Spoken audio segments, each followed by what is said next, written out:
It's the one thing that we all have, the mind, right? But it's the one thing that we don't have a manual for. We buy a blender, we get a manual. Our iPhone comes with a manual. We get a car and it has a manual.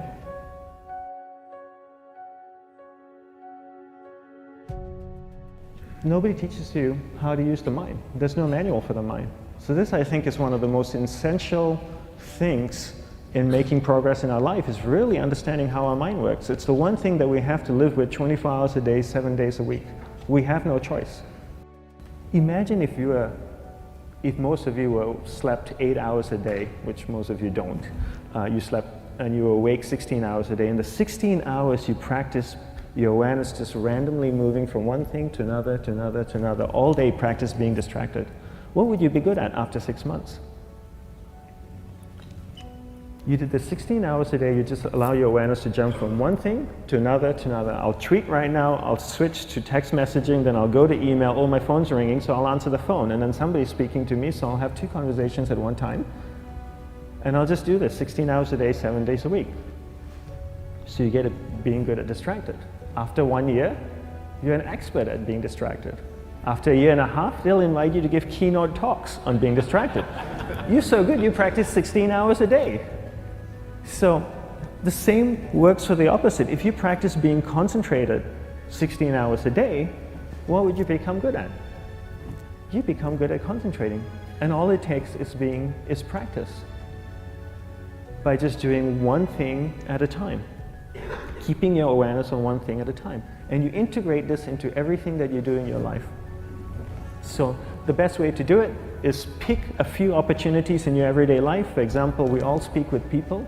When I speak with somebody, I give them my undivided attention. I keep my awareness on them, and the conversation is really brief. Why? Because we're concentrated. We're not being distracted. A 10-minute conversation normally just takes 3 minutes because you're just so focused. I define concentration as the ability to keep that awareness on one thing for a prolonged period of time. So if I can keep my awareness on Eric and not drift away and think about the wedding, or drift away and think about the vacation, or what I'm going to do later, then I'm concentrating on Eric.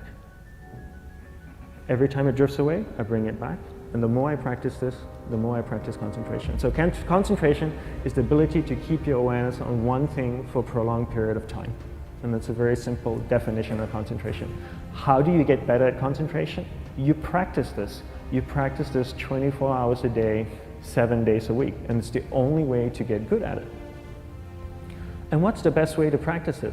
The best way to practice it is to integrate it into everything that you do in your life. Not to meditate 10 minutes in the morning. It doesn't work. You really need to look at your life the same way a sprinter in the Olympics looks at his life. You've all heard of Usain Bolt, the man that won the gold medal twice, 2 Olympics in a row, broke the world record. I don't know anything about him, to be honest. But if I was looked at him, he obviously sprints, he practices running, probably does a lot of long distance, he probably does a lot of stretching as well, I'm sure he gets massages.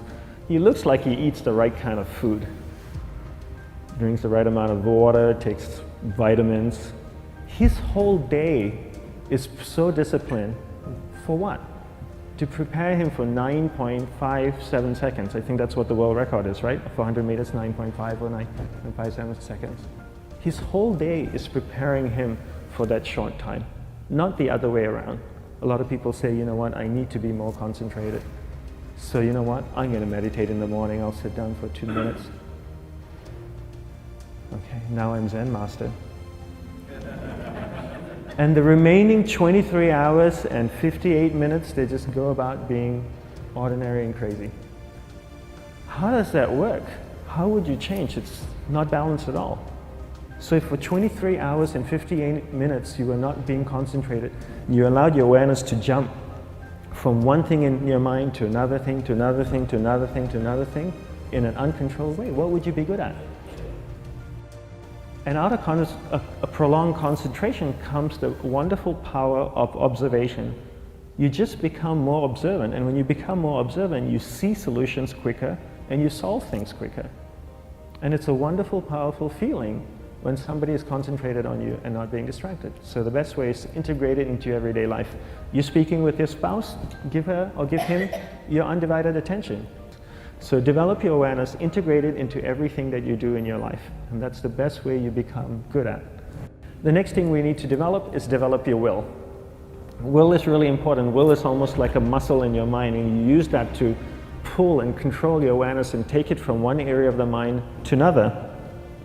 And the will needs to be developed, and same like concentration, if you don't cultivate the will, it doesn't grow. And this is something that really needs to be cultivated. How do you develop the will? There's 3 very simple ways to develop the will. 1 is you finish what you begin. 2 is you finish it well beyond your expectation, no matter how long it takes. 3 is you do a little bit more than you think you can do. All of those things require effort, and effort is will. It's so much easier to start a project than to finish a project, right? When you start a project, you're feeling creative, you're feeling inspired, you're full of energy. At the end of the project, you go, whose idea was this? So it requires tremendous amount of will to finish, and every time you complete something, you develop a little bit more will, and you have that muscle. And will is an amazing thing to develop, because once you develop will, that same will you can use in every aspect of your life to keep your awareness on one thing at a time, to finish projects, to see things through to the end, anything you want. The best way to develop will? Bring it into your everyday life, into everything that you do. Give you an example, the way I integrate it into my everyday life, I try and finish what I begin. So for example, going to sleep. I sleep every night, so I put on my pajamas, I floss, I brush my teeth, I go to bed, I sleep, I wake up in the morning, I make the bed. Why? Because I'm finishing what I start.